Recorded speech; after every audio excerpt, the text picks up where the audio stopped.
our site safety plan, we notify the local fire and rescue service if we have a tower crane on site. If the crane driver is taken ill and can't climb down the ladder, we need to find a way of getting him down, and that normally involves the emergency services.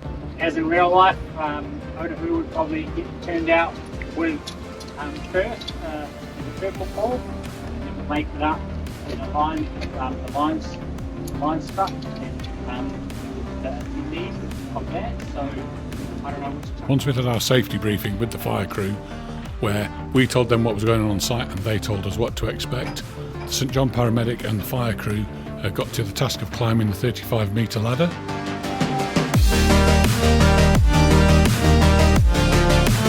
Not an easy task when they were carrying all the kit and stuff up there that they were going to need to treat the casualty.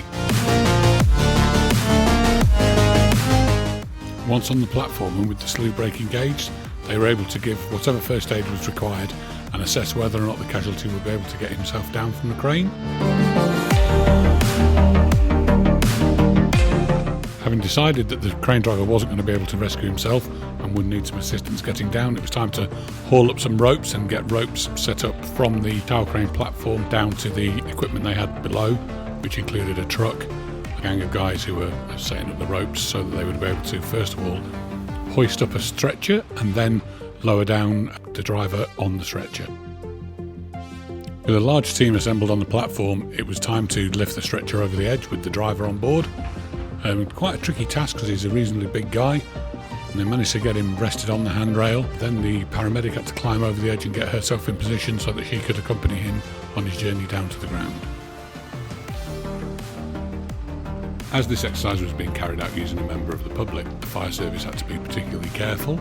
As they lowered Richard over the side of the platform, you'll see that he actually got caught on some of the cables that feed the crane. They then had to try and ease the stretcher gently off the cable so that they could lower him to the ground and not give him too much of a jolt.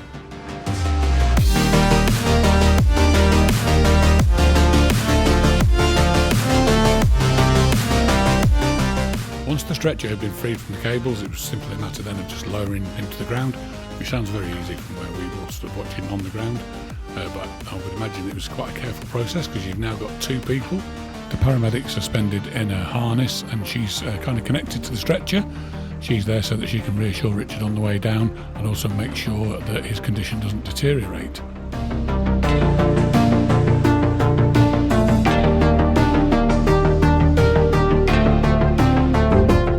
One of the great learnings to come out of this exercise was that it's important which position the casualty is lowered over the side of the platform from, and in future we would avoid lowering them where the cables are.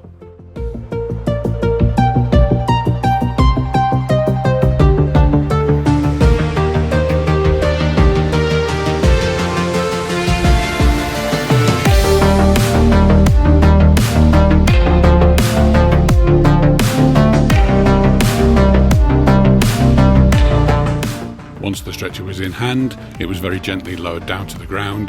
Final checks were made to check that Richard was okay. I suppose typically he would be whisked away in an ambulance, but as it was, he just went and had smoko.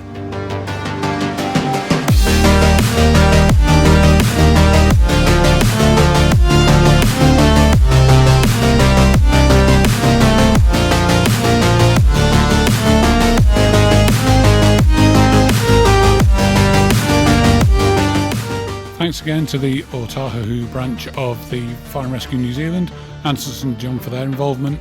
It was a great exercise for us and I'm hoping it was a great practice for them. Thanks again.